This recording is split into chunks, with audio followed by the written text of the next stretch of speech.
அருமையான தேவனுடைய பிள்ளைகளே, கர்த்தருடைய நாமத்திலே உங்களை அனைவரையும் அன்போடு கூட வாழ்த்தி இன்றைக்கு இந்த செய்திக்குள்ளாக வரவேற்கிறேன். கடந்த நாட்கள் முழுவதும் கர்த்தர் உங்களை கண்ணின் கண்மணி போல பாதுகாத்து கிருபையாய் ஆண்டவர் உங்களை வழி நடத்தி கொண்டு வந்தார். ஹல்லேலூயா. அருமையான தேவனுடைய பிள்ளைகளே, இன்றைக்கு முக்கியமாக தாவீது அவருடைய வாழ்க்கையிலே அவர் எப்படியாக உயர்த்தப்பட்டார், எப்படியாக ஆசீர்வாதங்களை பெற்றுக்கொண்டார் என்று வேத வசனத்திலிருந்து உங்களோடு நான் பகிர்ந்து கொள்ள இருக்கிறேன். ஆர்வத்தோடு கூட வேத புத்தகத்தையும் எடுத்துக்கொண்டு நீங்கள் கவனித்தால் அது மிக மிக உங்களுக்கு ஆசீர்வாதமாக இருக்கும். உங்களுடைய வாழ்க்கையை மாற்றக்கூடிய இந்த செய்தி உங்களுக்கு ஆசீர்வாதமாக இருக்கும். வசனத்தை என்னோடு கூட திருப்பிக் கொள்ளுங்கள்.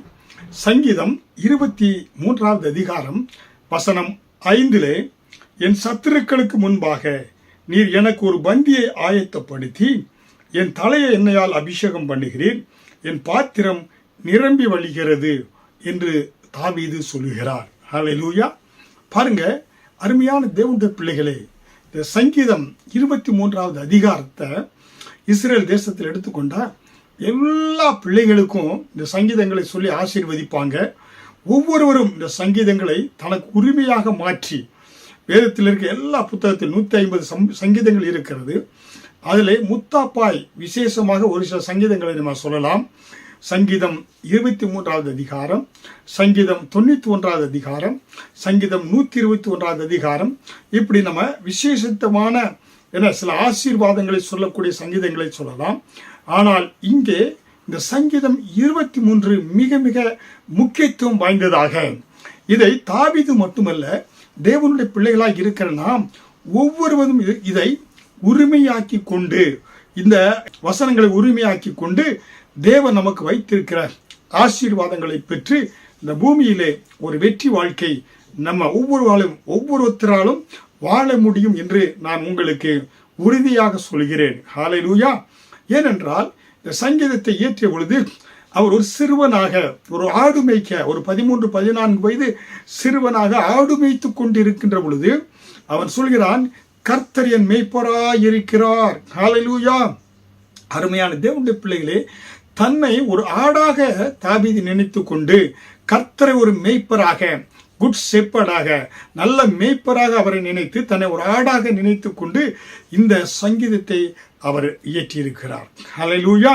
அதனால்தான் சொல்கிறார், என் சத்துருக்களுக்கு முன்பாக எனக்கு ஒரு பந்தியை ஆயத்தப்படுத்தி என் தலையை எண்ணெயால் அபிஷேகம் பண்ணுகிறீர், என் பாத்திரம் நிரம்பி வழிகிறது என்று சொல்லி வறுமையிலே ஏழ்மையாய் நின்ற ஒரு ஆடு மேய்க்கக்கூடிய ஒரு வாலிபன் பாடுகிறான்.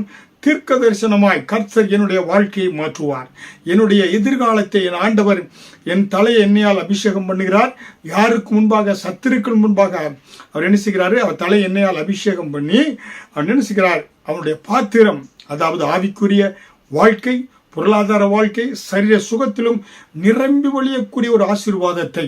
அதனால தாவீது 120 வருடங்கள் தீர்க்காயுசுள்ளனாய் வாழ்ந்து கனமும் மகிமும் ஐஸ்வர்யம் செல்வ சம்பளனாய் அவர் மரித்தான் என்று பார்க்கிறோம். அப்படிப்பட்ட ஒரு வாழ்க்கையை கர்த்தர் கொடுத்தது காரணம் தாவீது கர்த்தரை தன் மேய்ப்பராய் கொண்டதினாலே. அருமையான தேவனுடைய பிள்ளைகளே, செய்தியை கேட்டுக்கொண்டிருக்கிற ஒவ்வொரு தேவனுடைய பிள்ளைகளுக்கும், விசேஷமாய் கர்த்தரை ஏற்றுக்கொள்ளாதவர்கள் யாராக இருந்தாலும் உங்களுக்கு நான் அறைகூவல் விடுக்கிறேன்.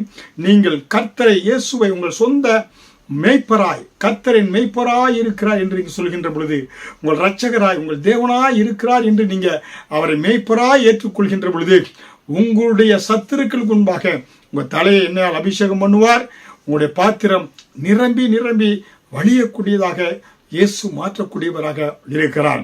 அதற்கு நீங்கள் என்னோடு கூட இந்த ரட்சிப்பின் ஜெபத்தை, இந்த விண்ணப்பத்தை ஏறெடுக்கின்ற பொழுது நீங்களும் இந்த ஆசீர்வாதத்தை பெற்றுக்கொள்வதற்கு எந்த தடையும் இல்லாதபடி இந்த தாவீதின் குடும்பத்துக்குள்ள இங்க வந்துடுறீங்க. தாவீதின் ஆசீர்வாதங்களை பெற்றுக்கொள்ள வந்துடுறீங்க. ஆபிரகாமின் ஆசீர்வாதத்துக்குள்ள வந்துடுறீங்க. இயேசு கிறிஸ்துவின் அந்த குடும்பத்துக்குள்ளாக புதிய சிருஷ்டியாய் ஒருவன் கிறிஸ்துவுக்குள் இருந்தால் அவன் பழையவனை எல்லாம் ஒழிந்து போயின, புதிய சிருஷ்டியாய் இருக்கிறான் என்று சொல்லி புதிய வாழ்க்கை, கண்ணீர் இல்லாத வாழ்க்கை, கஷ்டம் இல்லாத வாழ்க்கை, தரித்திரம் இல்லாத வாழ்க்கை, இப்படிப்பட்ட ஒரு வாழ்க்கையை கர்த்தர் உங்களுக்கு கொடுத்து உங்கள் எதிர்கால வாழ்க்கையை கர்த்தர் மற்றவர்களுக்கு முன்பாக, உங்களை ஏளனம் பண்ணவர்கள், உங்களை கஷ்டப்படுத்தவர்கள், துன்பப்படுத்தியவர்களுக்கு முன்பாக கர்த்தர் உங்கள் தலையை எண்ணெயால் அபிஷேகம் பண்ணுகிறார். அது மட்டுமல்ல, நீங்கள் குறைவற்ற ஒரு நிறைவான உங்கள் பாத்திரம் நிரம்பி வழிகிற பாத்திரமாய் நீங்க வாழ முடியும். ஹல்லேலூயா. அதனால்தான் இந்த வேளையில் கூட செய்தியை கேட்டுக்கொண்டிருக்கிற அருமையான தேவனுடைய பிள்ளைகளே, என்னோடு கூட நீங்கள் இணைந்து உங்க உச்சந்தலையில கையை வைத்து என்னோடு கூட நான் சொல்லக்கூடிய வார்த்தையை, இந்த ஜெபத்தை நீங்க ஏறெடுங்க. அதாவது நீங்க விசுவாசத்தோடு கூட, கர்த்தர் என் மேய்ப்பராய் இருக்கிறார், அவர் என் தலையை எண்ணெயால் அபிஷேகம் பண்ணுகிறார், என் பாத்திரம் நிரம்பி வழிகிறது, என் பாத்திரத்தில் ஆசீர்வாதங்கள் குறைவில்லாமல் நிரம்பி வழிகிறது என்று விசுவாசத்தோடு என்னோடு சொல்கின்ற பொழுது உங்கள் விசுவாசத்தை கர்த்தர் கனப்படுத்தி உங்களை ஆண்டவர் நிரம்பி வழிய செய்யும்படியாக செய்வார். ஹல்லேலூயா. ஏன் உங்களை கர்த்தர் நிரம்பி வழியும்படி செய்கிறார்? கர்த்தர் உங்கள் மேய்ப்பராய் இருக்கிறார். நீங்கள் ஆடுகளாய் இருக்கிறீங்க. மேய்ப்பன் ஆடுகளை நல்ல புல்லுள்ள இடங்களிலே மேய்க்கிறான், தண்ணீர் அண்டைகளிலே அமரச் செய்யக்கூடியவனாக இருக்கிறான். ஹல்லேலூயா. அதனால்தான் உங்கள் பாத்திரம் நிரம்பி நிரம்பி நிரம்பி வழியும் என்பதில் சந்தேகமே கிடையாது. நம்புங்கள், விசுவாசியுங்கள், ஆசீர்வாதத்தை நீங்கள் பெற்று இயேசுவுக்கு இந்த பூமியிலே சாட்சியுள்ள வாழ்க்கை நீங்கள் வாழ முடியும். ஹல்லேலூயா. ஹல்லேலூயா. என்னோடு கூட கரங்களை தட்டி கர்த்தர் நாமத்தை மகிமைப்படுத்துங்க. ஹல்லேலூயா. ஆமென். இங்கே பார்க்கிறோம் இந்த வேத வசனத்திலே தாவீதின் வாழ்க்கையிலே, தாவீது ராஜாவின் வாழ்க்கையிலே தாவீது ஆடுமைத்துக் கொண்டிருந்தான். ஆனால் அவருடைய வாழ்க்கையிலே 2 மகத்துவமான ஒரு காரியம் நடைபெற்றது. 2 மகிமையான காரியங்கள் நடைபெற்றன. ஒன்று, அவன் கர்த்தரை மேய்ப்பராய் கொண்டது அவனுடைய வாழ்க்கையில பெரிய பாக்கியம். கர்த்தரை மட்டும் மேய்ப்பராய் கொள்ளாதபடி பல சவுல் ராஜா இருந்தான். சவுல் ராஜா தாவீதை போய் இல்லாதபடி கர்த்தருக்கு பிரியம் இல்லாததினாலே கர்த்தர் அவனை இஸ்ரவேலின் முதல் ராஜாவிலிருந்து அவனை தள்ளி கர்த்தர் 2வதாக சாமுவேல் இடத்தில் சொல்லி தாவீதை ராஜாவாக அபிஷேகம் பண்ண சொன்னார். காரணம், தாவீது முழுவதுமாய் தன்னை கர்த்தரை மேய்ப்பராய் கொண்டிருந்தான். ஆனால் சவுலோ அப்படி இல்லை. அவன் கஷ்டங்கள் எதிர்காலம் எப்படி இருக்கிறதோ என்று தெரிந்து கொள்வதற்காக அஞ்ஞானிகளை, ஜோசியக்காரர்களை, குறி சொல்லர்களை தேடி சென்றான் சவுல். அதனால்தான் அவன் முடிவு பயங்கரமாக இருந்தது. அவனுடைய வம்சங்களும் சரி, முடிவும் நன்றாக இல்லை, கர்த்தருக்கு பிரியமாக இல்லை. அவனுடைய மரணம் கொடிய மரணமாக சவுல் ராஜாவின் மரணம் இருந்தது என்று நாம் பார்க்கிறோம். ஹல்லேலூயா. ஒன்று, கர்த்தரை தன் மேய்ப்பராய் கொண்டிருந்தான் தாவீது. ஹல்லேலூயா. நீங்களும் உங்கள் வாழ்க்கையிலே மேன்மை அடைய வேண்டும் என்றால், உங்களுடைய வாழ்க்கையில குறைவற்ற ஒரு நிறைவான செல்வ செழிப்போடு வாழ வேண்டும் என்றால், இயேசுவை சொந்த இரட்சகராய் ஏற்றுக்கொள்ளுங்க. கர்த்தரை மேய்ப்பராய் நீங்க கொள்ளுங்க. தேவன் உங்களை கைவிட மாட்டார். அதனாலே தாவீது வாழ்க்கையினுடைய வெற்றியின் ரகசியம் என்ன? ஒன்று, கர்த்தரை மேய்ப்பராய் கொண்டிருந்தார். மேய்ப்பர் என்றால் என் இரட்சகர், என் தேவன், நம்பியிருக்கிறவர், என் கோட்டை, என் அரணானவர் என்று அவரை முற்றிலுமாய் சார்ந்து கொள்வது. அவர்தான் உங்கள் தெய்வம். உலகத்தில் எல்லா கண்ட தெய்வங்களும் உங்களுடைய தெய்வம் அல்ல. இயேசு ஒருவரே உங்களுடைய தெய்வம். இயேசு ராஜாவே உங்களுடைய ராஜாதி ராஜா. இயேசு ராஜா தான் உங்களுடைய மகிமையான தேவன். அவரை மேய்ப்பராய் நீங்க கொண்டிருக்கின்ற பொழுது அவர் உங்கள் வாழ்க்கையை முழுவதுமாய் பொறுப்பெடுத்துக் கொள்வார். தாவீது ராஜாவின் வாழ்க்கையிலே மகிமையான காரியம் முதலாவது, தேவனை அவர் மேய்ப்பராய் ஆண்டவரை கர்த்தரை மேய்ப்பராய் கொண்டதுதான். ஹல்லேலூயா. இரண்டாவதாக, அவருடைய சகோதரர்கள் நடுவிலே ஆண்டவர் அவர் தலையை எண்ணெயால் அபிஷேகம் பண்ணினார். ஹல்லேலூயா. பாருங்க, ஆடு மேய்த்துக் கொண்டிருக்கிறார். ஆடு மேய்த்துக் கொண்டிருக்கிறவனே தகப்பன், சொந்த தகப்பன் ஏசாவே மறந்து விட்டான். சாமுவேல் கர்த்தர் அவன் வீட்டுக்கு அனுப்பி பிள்ளையை ஒருத்தனை நீ அபிஷேகம் பண்ணி ராஜாவாக இஸ்ரவேலுக்கு என்று அனுப்பின பொழுது வீட்டுக்கு வருகிறான் சாமுவேல் தீர்க்கதரிசி. ஏசாயின் வீட்டுக்கு வந்த பொழுது அங்கே பாத்தீங்கன்னாக்க அவருக்கு ஏசாய்க்கு 8 குழந்தைகள், 7 பேர் வீட்டில் இருக்காங்க. ஒருவன் கடைக்குட்டி தாவீது வயல்வெளியில் ஆடு மேய்த்துக் கொண்டிருக்கிறான். அவன் பாருங்க 7 பேரை அழைத்து இதுதான் ஆண்டவர் அபிஷேகம் பண்ண சொன்னார் என்று பார்த்த பொழுது, இல்ல இன்னொரு மகன் இருக்கிறான், அவன் அழைத்து கொண்டு வா என்று ஏசாயின் இடத்தில் சொல்லி ஆடு மேய்த்துக் கொண்டிருந்த அழைத்து கொண்டு வந்து அவரை எண்ணெயால் அபிஷேக தைல கொம்பினால் அபிஷேகம் பண்ணுகிறார். சாமுவேல் கர்த்தருடைய வார்த்தையின்படியாக தாவீதை சிறுவனாய் இருந்தவனை, எளியவனை, குப்பையில் இருந்தும் என பார்த்தீங்கன்னாக்க அவனை பார்த்தீங்கன்னாக்க ஏழ்மையற்றவனை, தகுதியற்றவனை அவன் சாணி கிடங்கிலிருந்து கர்த்தர் உயர்த்தக்கூடியவன். ஹல்லேலூயா. அப்படிப்பட்ட தேவன் தாவீதை பார்த்தீங்கன்னாக்க எண்ணெயால் தீர்க்கதரிசி சாமுவேலினுடைய கரத்தினாலே தைல கூம்பினாலே அபிஷேகம் பண்ணினார் என்று பார்க்கிறோம். ஹல்லேலூயா. 1 சாமுவேல் 16வது அதிகாரம் வசனம் 1 கர்த்தர் சாமுவேலை நோக்கி, இஸ்ரவேலின் மேல் ராஜாவாயிராதபடிக்கு நான் புறக்கணித்து தள்ளின சவுல் என்று சொல்லுகிறார். ஹல்லேலூயா. சவுல் கர்த்தருடைய இருதயத்துக்கு கேட்டவனா இல்லாததினாலே, இஸ்ரவேலின் ராஜாவா இல்லாதபடி கர்த்தர் சவுலை தள்ளினார். காரணம், சவுல் கர்த்தரை மேய்ப்பராய் கொள்ளாததினாலே. ஹல்லேலூயா. அதனாலே சாமுவேலுக்கு சொல்கிறார், இத்தைல கொம்பை நிரப்பிக் கொண்டு சென்று ஈசாயின் இடத்துக்கு அனுப்பேன், அவன் குமாரரில் ஒருவனை இஸ்ரவேல் தேசத்தின் ராஜாவாக நீ தலையினே எண்ணெய் ஊற்றி அபிஷேகம் பண்ண வேண்டும் என்று. ஹல்லேலூயா. 1 சாமுவேல் 16வது அதிகாரம் வசனம் 13 அப்பொழுது சாமுவேல் தைல கொம்பை எடுத்து அவனை அவன் சகோதரன் நடுவிலே அபிஷேகம் பண்ணினான். பாருங்க, மூத்தவர்கள் 7 பேர் இருக்காங்க. ஆனால் 8வதாகிய தாவீதை சகோதரர்கள் மத்தியிலே சாமுவேல் தீர்க்கதரிசி அவனை அபிஷேகம் பண்ணினான் என்றால் பாருங்க, கர்த்தர் எவ்வளவாக ஒருவனை ஹல்லேலூயா ஆண்டவர் உயர்த்துகிறார். சிறியவனை குப்பையிலிருந்து, எளியவனை தூசிகளின் மத்தியிலே இருந்து கர்த்தர் உயர்த்தக்கூடியவராய் இருக்கிறார். அப்படிப்பட்ட ஆசீர்வாதத்தை தாவீதுக்கு தேவன் கொடுத்ததுக்கு காரணம் என்ன? அவர் கர்த்தரை தன் இரட்சகராய் கொண்டதினாலே, தன்னுடைய மேன்மையானவராய், இரட்சகராய், மேய்ப்பராய், வழிகாட்டியாய் கர்த்தரை கொண்டதினாலே தாவீதை சகோதரர்கள் மத்தியிலே தேவன் சாமுவேல் அபிஷேகம் பண்ணினார். ஹல்லேலூயா. இதுதாங்க வெற்றி வாழ்வின் ரகசியம். தேவனை எப்பொழுதும் தேவனுடைய பிரசன்னத்துக்குள்ளாக கர்த்தரை நினைத்து கொண்டு, ஆண்டவரை நினைத்து கொண்டு அந்த பிரசன்னத்துக்குள்ளாக நீங்க இருக்க அவரை துதிக்க நீங்க உங்களுக்கு உயர்வு வரும். ஹல்லேலூயா. இதைத்தான் அருமையாய் தந்தை பெர்பான்ஸ் அவர்கள் சொல்லுவாங்க, கர்த்தரை நான் லேசா துதிக்க ஆரம்பிச்சேன், அவர் என்னை எங்கேயோ உயர்த்தி கொண்டு போய் விட்டார் என்று சொல்லி. ஹல்லேலூயா. ஏன்னா நீங்க துதி எடுக்கின்ற பொழுது, தேவனை துதிக்கின்ற பொழுது, தேவனை ஆராதிக்கின்ற பொழுது, அந்த ஆராதனையின் தேவன் உங்களை சத்துருக்களுக்கு முன்பாக உயர்த்தக்கூடியவராய் இருக்கிறார். உங்களுக்கு அக்கினி ஜுவாலை போட்டாலும் அக்கினி உங்களை பற்றாதபடி கர்த்தர் உங்களை மேன்மைப்படுத்தக்கூடியவராய் இருக்கிறார். ஹல்லேலூயா. சாத்ராக், மேஷேக், ஆபேத்நேகோவை கர்த்தர் அக்கினி சூழலிலிருந்து பாதுகாத்து 4ஆம் நபராக அங்க பரிசுத்த ஆவியானவர் அவரோடு உலாவினாரே, அந்த ஆண்டவர் உங்களை உயர்த்துவார். காரணம், உங்கள் இரட்சகர், உங்கள் மேய்ப்பர், உங்களுடைய வழிகாட்டி இயேசுவாய் இருப்பதினாலே. ஹல்லேலூயா. அதனாலதான் சொல்கிறாரு, என் பாத்திரம் நிரம்பி வழிவதற்கு காரணம் என்ன? இயேசு கர்த்தர் என் மேய்ப்பராய் இருக்கிறார். ஹல்லேலூயா. ஏனென்றால் தாவீதுக்கு உள்ளத்தில் ஏதோ ஒரு பாத்திரம் இருந்திருக்கிறது. அந்த பாத்திரம் எம்டியாக இருந்திருக்கிறது. அந்த எம்டியான பாத்திரத்தை அவர் என்ன செய்தார்? எப்படி நிரப்பினாராம்?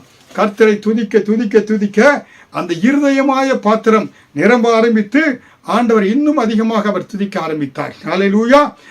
துதிக்க உயர்வு வந்தது.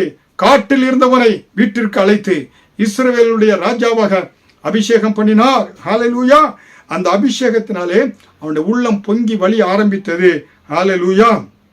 அதனால்தான் அருமையான தேவனுடைய பிள்ளைகளை, உங்களை முழுவதுமாக நிரம்பின பாத்திரமாக நீங்க மாற வேண்டும் என்றால் முழுவதுமாய் கர்த்தரை நீங்க தெய்வமாய் கொள்ள வேண்டும். ஆற்றில ஒரு காலு, சேற்றில ஒரு காரில் இயேசுதான் என் தெய்வம், கர்த்தர் தான் என்னுடைய தெய்வம். ஹல்லேலூயா. பாருங்க, உங்க வாழ்க்கையிலே உங்களுடைய பாத்திரம் நிரம்ப வேண்டும் என்றால், உங்களுடைய பொருளாதார செழிப்பு, சரீர ஆரோக்கியம், உங்க குடும்பங்களில் சமாதானம் பெருக வேண்டும் என்றால் இந்த பாத்திரம், உங்க குடும்பத்தில் இருக்கிற பாத்திரம் எப்படிப்பட்டதா இருக்க வேண்டும்? தேவனுக்கு துதிக்கக்கூடிய பாத்திரமாய் இருக்க வேண்டும். தேவனுக்கு பிரியமான பாத்திரமாய் இருக்க வேண்டும். ஹல்லேலூயா.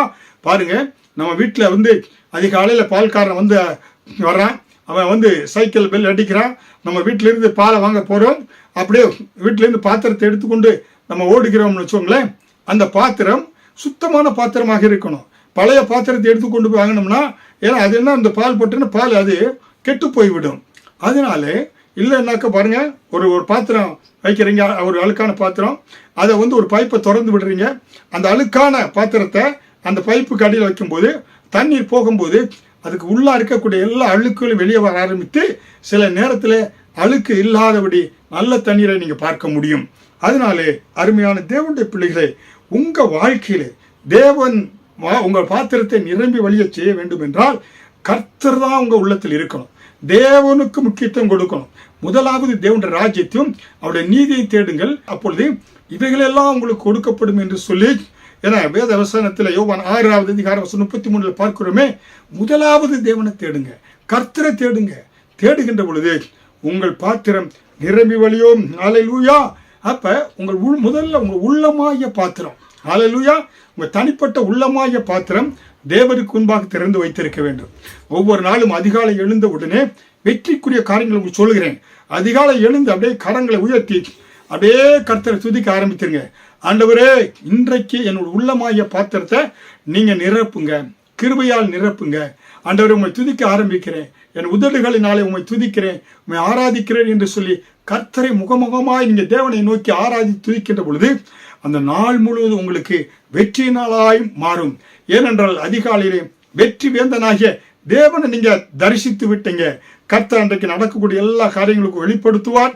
கர்த்தர் உங்கள் பாத்திரத்தை நிரம்பி வழி செய்யும்படியாய் உங்கள் பாத்திரத்திலே பூரண ஆசீர்வாதங்கள், அபிஷேகங்கள், கர்த்தருடைய காருண்யங்கள் நிரம்பி வழியும்படியாய் தேவன் செய்வார். ஹல்லேலூயா. அதனாலே நீங்க மட்டுமில்ல, முழு குடும்பமாய் கர்த்தரை காலையில் எழுந்து துதிக்க ஆரம்பிங்க. எங்கள் குடும்பத்தில் பார்த்தீங்கன்னாக்கா கிட்டத்தட்ட 40-50 வருடங்களுக்கு மேலாக கர்த்தரை இரட்சகராய் ஏற்றுக்கொண்டு அதிகாலை எழுந்து துதிக்க ஆரம்பிப்போம். கர்த்தரை துதிக்க ஆரம்பிக்கின்ற பொழுது கர்த்தர் அருமையாய் எங்களுடைய குடும்பத்துடைய பாத்திரத்தை நிரம்பி வழியும்படியாய் செய்து எங்களை ஆசீர்வதித்து உயர்த்தி கொண்டு வருகிறார். ஹல்லேலூயா. இதுதாங்க ரகசியம். ஹல்லேலூயா. அதனாலே கர்த்தர் உங்களை ஆசீர்வதித்து உயர்த்த வேண்டும் என்றால் அபிஷேகம் உங்கள் வாழ்க்கையை உயர்த்தும். கர்த்தருடைய ஆசீர்வாதம் உங்களுடைய வாழ்க்கையில் வர வேண்டும் என்றால் தேவனுடைய அந்த அபிஷேகத்தினாலே என்னை நிரப்புங்க ஆண்டவரே என்று சொல்லி ரட்சிக்கப்பட்ட பிள்ளைகள் அந்நிய பாஷையில பேசி உங்களுக்குள் ஊற்றப்பட்ட அபிஷேகத்தை அனல் மூட்டி எழுப்புங்க. ஹல்லேலூயா. அப்ப பாருங்க, தாவீது ஒரு எளிமையான மேய்ப்பனாக தன் வாழ்க்கையை ஆரம்பித்தார். ஹல்லேலூயா. பாருங்க, அவங்க தாவீதுடைய குடும்பத்தை எடுத்துக்கொள்ளுங்களேன். குடும்பத்துல ஒரு வேளை சாப்பாடு வேணும்னு சொன்னா 10 தட்டு போடணும், 10 டாபில் பிளேட் வைக்கணும். புரியுங்களா? தரையில உட்காந்து அந்த காலங்களில் பார்த்தா ஆடு மேய்க்கிறவங்களுக்கு டேபிளா இருக்கும் இல்லை வீட்டில். ஆனால் தாவீதினுடைய அம்மா சாப்பாடு போட வேண்டும் என்றால் அந்த குடும்பத்தில் 8 பிள்ளைகள், கணவன் மனைவி மொத்தம் 10 பிளேட் போடணும். 10 பேருக்கு சாப்பாடு ஒரு வேளைக்கு போட வேண்டும். ஒரு எளிமையான ஒரு வாழ்க்கை. ஹல்லேலூயா. அவர் அப்படிப்பட்ட எளிமையான ஒரு வாழ்க்கையாக வாழ்ந்த தாவீது தேவனை தெய்வமாக கொண்டதினாலே, மேய்ப்பராய் கொண்டதினாலே கர்த்தர் தாவீதை மற்றவர்களுக்கு ஆசீர்வாதம் உள்ளவராக மாற்றினார் என்று பார்க்கிறோம். ஹல்லேலூயா. அருமையான தேவனுடைய பிள்ளைகளே, இன்றைக்கு உங்களுடைய வருமானம் உங்களுக்கு போதுமானதாக இல்லாமல் இருக்கலாம். கடன் பிரச்சனை இருந்து கொண்டு இருக்கலாம். வறுமையிலே குடும்பத்திலே பிள்ளைகளை கரையேற்ற வேண்டும். திருமணம் ஆகி திருமண வயதுக்கு பல வருடங்கள் காத்து கொண்டு இருக்கிறாங்க. சரியான அவர்களுக்கு என ஏற்ற துணை கிடைக்காமல் இருக்கிறது என்று பிள்ளைகளை குறித்து கலங்கி கொண்டிருக்கலாம். இரவு நேரத்தில் சரியான தூக்கம் இல்லாமல் இருக்கலாம். இல்லை, உங்களுடைய ரிட்டையர்மெண்ட் ஏஜ் நீங்கள் நெருங்கி இருப்பதனால நீங்கள் உங்களுக்குள்ள பணத்தின உங்களுடைய சரீரத்தில் வியாதிகளுக்காக செலவழித்து கொண்டிருக்கலாம். எப்படி வீடை கட்டுவது, பிள்ளைகளுடைய வாழ்க்கையை எப்படி முன்னேற்றி கொண்டு வருவது என்று சொல்லி நீங்கள் கஷ்டப்பட்டு கொண்டிருக்கலாம். கடனில் கஷ்டப்பட்டு கொண்டிருக்கலாம். ஆனால் இன்றைக்கு கர்த்தர் உங்களுடைய பண்டக சாலையை நிரம்பி வழியும் பாத்திரமாக மாற்ற விரும்புகிறார். நீங்கள் செய்ய வேண்டியது, ஆண்டவரே, என்னுடைய இந்த குறைவான நிலைமை அல்ல, ஏன்னா இந்த நிலைமையிலிருந்து என் பாத்திரத்தை நிரம்பி செய்ய நீ வைக்கப் போகிறேன். அதற்கு நான் உம்மை துதிக்கிறேன், உம்மை ஆராதிக்கிறேன், உம்மை நான் மேய்ப்பராய் கொண்டிருக்கிறேன் என்று நீங்க தேவனை தெய்வமாய் கொள்கின்ற பொழுது கர்த்தர் உங்கள் சூழ்நிலைகளை மாற்றக்கூடியவராய் இருக்கிறார். அதனால் தான் உபாகம் 1வது அதிகாரம் வசனம் 11 நீங்கள் இப்பொழுது இருக்கிறதை பார்க்கிலும் 1000 மடங்கு அதிகமாகும்படி உங்கள் பிதாக்களின் தேவனாகிய கர்த்தர் உங்களுக்கு சொல்லியபடியே உங்களை ஆசீர்வதிப்பாராக. ஹல்லேலூயா. பாருங்க, இஸ்ரவேல் ஜனங்களை எப்படியாக தேவன் ஆசீர்வதிப்பார் என்று சொல்கிறார் பார்த்தீங்கன்னாக்கா மோசே. அதாவது நீங்க இப்பொழுது இருப்பதை காட்டிலும் 1000 மடங்கு கர்த்தர் உங்களை ஆசீர்வதிப்பார். ஹல்லேலூயா. அருமையான தேவனுடைய பிள்ளைகளே, நான் கிராமத்தில் ஒரு வில்லேஜ் பாயாக வாழ்ந்து கொண்டிருந்தேங்க. என கிராமத்தில் அப்படி வாழ்ந்து கொண்டிருந்த கர்த்தர், வாழ்ந்து கொண்டிருந்த என்னை கர்த்தர் இந்திய தேசத்திலே அரசாங்கத்திலே பொதுப்பணித்துறையில் இன்ஜினியராக மாற்றினார். அதை இன்ஜினியரிங் படித்து அதே போல வெளிநாட்டு செல்ல வேண்டும் என்ற வாஞ்சை வந்த பொழுது கர்த்தர் சிங்கப்பூர் தேசத்துக்கு அழைத்து கொண்டு வந்து இங்கு இன்ஜினியராக உயர்த்தினார். கர்த்தருடைய ஊழியத்தை செய்ய வேண்டும் என்று வாஞ்சித்த பொழுது கர்த்தர் இந்த சிங்கப்பூர் அந்நிய தேசத்திலே ஒரு திருச்சபை ஸ்தாபிக்கவும் அதன் மூலமாய் அநேகருக்கு ஆசீர்வாதங்கள் இருக்கும்படியாக கர்த்தர் எங்களை உயர்த்தி அற்புதமாய் ஆண்டவர் நிரம்பி வழிகிற பாத்திரமாய் நடத்தி கொண்டு வருகிறார். ஹல்லேலூயா. அதனால் தான் தேவன் இன்றைக்கு உங்களை 1000 மடங்கு ஆசீர்வதிக்கிறார் என்றால் கடன் வாங்காதபடி கடன் கொடுக்கும்படியான ஒரு ஆசீர்வாதத்தை நீங்கள் வாளாக மாட்டீங்க, தலையாக உங்களை உயர்த்துவார். ஹல்லேலூயா. அதனால்தான் கர்த்தர் இன்னைக்கு என்ன செய்கிறாரு, உங்களுடைய கடன் பிரச்சனை மாறி உங்களுடைய வாழ்க்கையில பண பிரச்சனை கர்த்தர் கொடுக்க விரும்புகிறார். ஹல்லேலூயா. அப்படி ஒரு செல்வ சீமான நிரம்பி வழிகிற வாழ்க்கையை தாவீது வாழ்ந்தனால்தான் அவர் மற்றவர்களுக்கு ஆசீர்வாதமானதாக கர்த்தர் மாற்றினார். ஏனென்றால் கர்த்தருடைய வைராக்கியம் இதை உங்களுடைய வாழ்க்கையிலே நிறைவேற்றும். நீங்கள் விசுவாசிக்கின்ற பொழுது தேவனுடைய வைராக்கியம் இந்த காரியத்தை உங்கள் தலையிலே, உங்கள் உச்சந்தலைமுறை உள்ளங்கால் வரை கர்த்தருடைய ஆசீர்வாதம் நிரம்பி வரும். ஹல்லேலூயா. அதனால் தான் நீங்க அதனால தாவீது சொல்றார் பாருங்க, என்ன சொல்றாருனாக்க, இப்பொழுது கர்த்தர் உயர்த்தினாலே தாவீது வந்து இஸ்ரவேலுடைய பேரரசனா மாறிய பொழுது தாவீது ஆண்டவரிடத்தில் என்ன சொல்கிறாரு, தேவனே என்னுடைய தெய்வம், என்னுடைய செல்வம் எனக்கு வேண்டியதில்லை, நான் உண்மையிலே யார் மேலே முழு பிரியத்தை வைத்திருக்கிறேனோ அந்த மகாத்மா மக்களுக்கும் பரிசுத்தவான்களுக்கும் என்னுடைய செல்வம் போதுமானதாக இருக்கிறது. நான் பற்றாக்குறை இல்லாத வாழ்க்கை, எனக்கு செல்வத்தை நிரம்பி வெளியே கொடுத்திருக்கிறேன் என்று சொல்லி 1 நாளாகமம் 29 அதிகாரத்தில் தேவனுடைய ஆலயத்தை கட்டுகின்ற சொல்றாரு, ஆண்டவரே எனக்கு ஏராளமாய் கொடுத்திருக்கீங்க, ஏராளமான செல்வ செழிப்பை கொடுத்திருக்கீங்க என்று சொல்லி ஆண்டவருடைய ஆலயத்தை கட்டுகின்ற பொழுது தாவீது ராஜா சொல்கிறாரு, நான் என்னுடைய ஆண்டவருக்கென்று திரளாய் சம்பாதித்த வெள்ளியும் பொன்னையும் கேதுரின் மரங்களையும் கொடுக்கிறேன் என்று அள்ளி கொடுத்தார் தாவீது. ஆடு மேய்த்து கொண்டிருந்தவனை கர்த்தர் பேரரசனாக, இஸ்ரவேலின் பேரரசனாக உயர்த்திய பொழுது தாவீது சொல்கிறாரு, என்னுடைய செல்வங்களை எல்லாம் நீர் கொடுத்தீர், உமக்கு நான் ஏராளமாய் தேவ ஆலயத்தை கட்டுவதற்கு பொன்னையும் வெள்ளியையும் கேதுரு மரங்களையும் ஏராளமாய் கொடுக்கிறேன் என்று சொல்லி தாவீது சொன்னார் என்று பார்க்கிறோம். ஹல்லேலூயா. காரணம் கர்த்தரின் மேய்ப்பராய் இருக்கிறார், அவர் என்னை நிரம்பி வழியும்படியாக செய்து ஆசீர்வதித்து இருக்கிறார். ஹல்லேலூயா. அதனால் தான் ஆதியாகமம் 32 அதிகாரம் வசனம் 10-12 கூட நீங்களா பார்த்தா யாக்கோபு வெறும் கையாய் என போனாரு. வெறும் கையாய் போனவர் இப்ப கோலும் வெறும் கையும் கோலுமாக இந்த யோர்தானை கடன் தாண்டி வந்தேன், இப்பொழுது 2 பரிவாரங்களோடு ஆண்டவர் என்னை ஆசீர்வதித்திருக்கிறார் என்று சொல்லி தன் மகன் மாமனாரங்க லாபான் இடத்திலிருந்து சொந்த இடத்திற்கு வருகின்ற பொழுது யாக்கோபு சொல்கிறார். ஹல்லேலூயா. பாருங்க எப்படியாக தேவன் நிறைவாக ஆசீர்வதித்து உயர்த்துகிறார். ஆபிரகாமை ஆசீர்வதித்தார், செல்வச்சுமானாய், அவனுடைய ஐஸ்வர்யம் பூமி தாங்க முடியாதாக இருந்தது என்று சொல்லி அது 13வது அதிகாரத்தில் பார்க்கிறோம். அவனுடைய குமாரனாகிய ஈசாக்கை கர்த்தர் எவ்வளவாக நிறைவாக ஆசீர்வதித்தார். அவன் விதைத்த பொழுது எல்லா வயல்கள், அந்த ஊரில் இருந்தவங்களாம் ஊரை காலி பண்ணி போயிட்டாங்க. ஏன்னா ஊரில் என்ன நடந்தது, பஞ்சம் ஏற்பட்டது, ஃபெமன் ஏற்பட்டது. விதைத்த பொழுது 100 மடங்கு அறுவடை. ஊரில் இருக்க எல்லா வயலும் ஈசாக்குடைய வயலாக இருந்தது.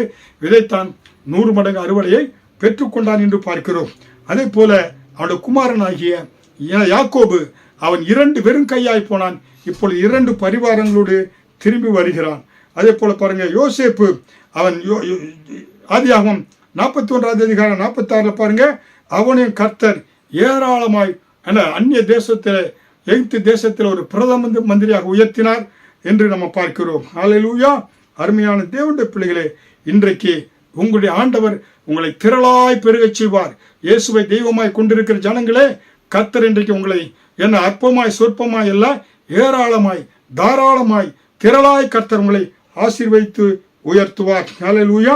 அப்ப இந்த பூமியிலே வாழ்கிற நாட்களிலே உங்களுடைய பாத்திரம் மட்டுமல்ல, நீங்க மற்றவர்களுக்கு ஆசீர்வாதமான பாத்திரமாக கர்த்தர் மாற்றுவார். ஹல்லேலூயா. ஏனென்றால் அந்த சராசரங்களை படைத்தது கர்த்தர். ஹல்லேலூயா. ஏன்னா வானம் அவருடையது, பூமி அவருடையது, ஆகாயத்து பறவைகளும் காட்டு மிருகங்களும் ஆண்டவருடையது, வெள்ளியும் பொன்னும் அவருடையது.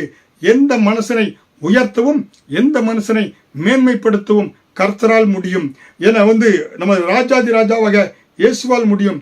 நீங்கள் அவருடைய பிள்ளைகளாய் இருக்கிறதுனாலே கர்த்தர் உங்களை உயர்த்தி கனப்படுத்தி மேன்மைப்படுத்தி ஜாதிகளுக்கு ஜனங்களுக்கு ஆசீர்வாதமாக ஆண்டவர் வைப்பார். ஹல்லேலூயா. அப்ப தேவனை நீங்க தெய்வமாய் கொள்கின்ற பொழுது உங்கள் தலையை எண்ணெயால் ஆண்டவர் அபிஷேகம் பண்ணுகிறார். உங்களுடைய பாத்திரங்களை தேவன் நிரம்பி ஒழிய செய்யக்கூடியவராய் இருக்கிறார். ஹல்லேலூயா. அதனால் தான் நீங்க ஒவ்வொரு நாளும் ஆண்டவரே அற்பமாய் சொற்பமாய் அல்ல, என்னை திரளாய் ஆசீர்வதியும் என்று நீங்க கேளுங்க. ஹல்லேலூயா. தேவன் ஒரு கஞ்ச பிரபு அல்ல. நம்முடைய ஆண்டவர் என நினைப்பதற்கு வேண்டுவதற்கும் அதிகமாய் உங்களிலே காரியங்களை செய்யக்கூடியவர் என்று சொல்லி நம்ம வேத வசனத்துல எபேசியர் 3:20 பார்க்கிறோம். அதனாலே எல்லாவற்றையும் எல்லாவற்றாலும் நிரப்புகிற தேவன் இன்றைக்கு செய்தியை கேட்டுக்கொண்டிருக்கிற ஒவ்வொரு தேவனுடைய பிள்ளைகள் மேலே ஒரு விசேஷ அபிஷேகத்தையும் ஆசீர்வாதத்தையும் ஆண்டவர் ஊற்றுகிறார். ஹல்லேலூயா. பாருங்க, அன்றைக்கு ஆண்டவர் என்ன சொல்ல பாருங்க, லூக்கா 5:6 தங்களுடைய வலை கிழிந்து போகத்தக்க மிகுதியான மீன்களை பிடித்தார்கள் என்று பார்க்கிறோம். ஹல்லேலூயா. கர்த்தருடைய வார்த்தையை கேட்டு வலைகளை போட்டாங்க. கர்த்தர் வலை கிழிந்து போகத்தக்க மீன்களை ஆண்டவர் கொடுத்தார் என்று பார்க்கிறோம்.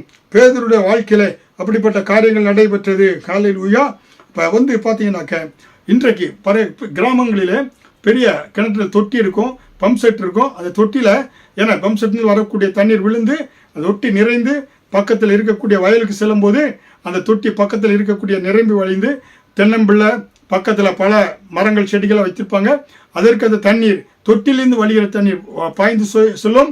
இப்போ நேராக வாய்க்காலில் செல்கிறது, வயலுக்கு நெல்லுக்கு கரும்புக்கு செல்லக்கூடியதாக இருக்கும். ஏனென்றால் அந்த தொட்டி நிரம்பி வழிகின்ற பொழுது அது பக்கத்தில் இருக்க தென்னம்பிள்ளை கருவேப்பிள்ளை வாழை இலைக்கெல்லாம் சென்று அதுவும் தண்ணீரை பெற்று கனிகளை கொடுக்கக்கூடியதாக மாறும்.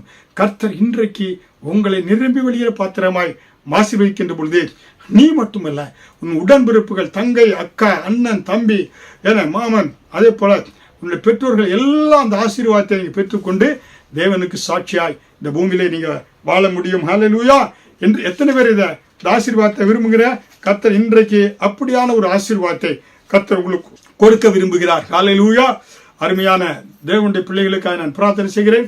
என்னோடு கூட நீங்க இந்த ஜெபத்தை செய்து ஏறெடுத்து நீங்க ஆசீர்வாதத்தை பெற்றுக் கொள்ளுங்கள். அருமையாய் எங்கள் நேசிக்கிற இயேசு தெய்வமே, செய்தி கேட்டுக்கொண்டிருக்கிற ஒவ்வொரு பிள்ளைகளுக்காய் திறப்பிலை நிற்கிறேன். ஒரு விசேஷித்த ஆசீர்வாதத்தை இந்த பிள்ளைகள் மேல் ஊற்றுங்க. ஆண்டவரே, உம்முடைய ஆணி வாய்ந்த கரங்களில் இருந்து இவருடைய தலையை உச்சந்தலங்கள் முதல் உள்ளங்கால் வரை புதிய எண்ணெயால் அபிஷேகம் பண்ணுங்கப்பா. இந்த எண்ணெயால் அபிஷேகம் பண்ணப்படுகின்ற பொழுது அபிஷேகம் நுகத்தை முறிக்கிறது என்று சொல்லப்பட்டது போல எல்லா வியாதிகளையும், சரீரத்தில் இருக்கிற உச்சந்தல் உள்ளங்கால் இருக்கிற கிட்னி பிரச்சனை, ஆண்டவரே அந்த ஹார்ட்ல அடைப்பு, ஆண்டவர் இருதய பிரச்சனை, நுரையீரல் பிரச்சனை, குடல் பிரச்சனை, முட்டி பிரச்சனை எல்லாவற்றையும் மாற்றி அற்புத சுகத்தை கொடுங்க. ஆண்டவரே, இந்த அபிஷேகம் இந்த பிள்ளைகளை உயர்த்தட்டும். பொருளாதார செழிப்பை கொடுங்க. குடும்பங்களில் தரித்திரங்கள் நீங்கட்டும். கடன் பிரச்சனை நீங்கட்டும். திருமணங்கள் தடைபட்ட திருமணங்களை வாய்க்க செய்யும். ஆண்டவரே, இந்த பிள்ளைகள் எல்லா வியாதிகள் விபத்துகள், ஆண்டவரே எல்லா கொடிய நோய்களிலிருந்து இந்த பிள்ளைகளை பாதுகாத்து ஆசீர்வதித்து உயர்த்துங்க, கனப்படுத்துங்க, மேன்மைப்படுத்துங்க. ஆண்டவரே, இவர்கள் இந்த ஜீவனுள்ள நாட்களெல்லாம் வாழ்க்கையில நன்மையும் கிருபையும் தொடரும்படியாக ஜெபிக்கிறேன். ஆசீர்வதி இயேசுவின் மூலம் ஜெபிக்கிறேன், ஜீவனுள்ள நல்ல பிதாவே. ஆமென். கர்த்தர் உங்களை ஆசீர்வதிப்பார். தொடர்ந்து கர்த்தருடைய செய்தியை கேளுங்கள். பெற்ற ஆசீர்வாதங்களை எங்களோடு பகிர்ந்து கொள்ளுங்கள். ஆமென். கர்த்தர் உங்களை ஆசீர்வதிப்பாராக.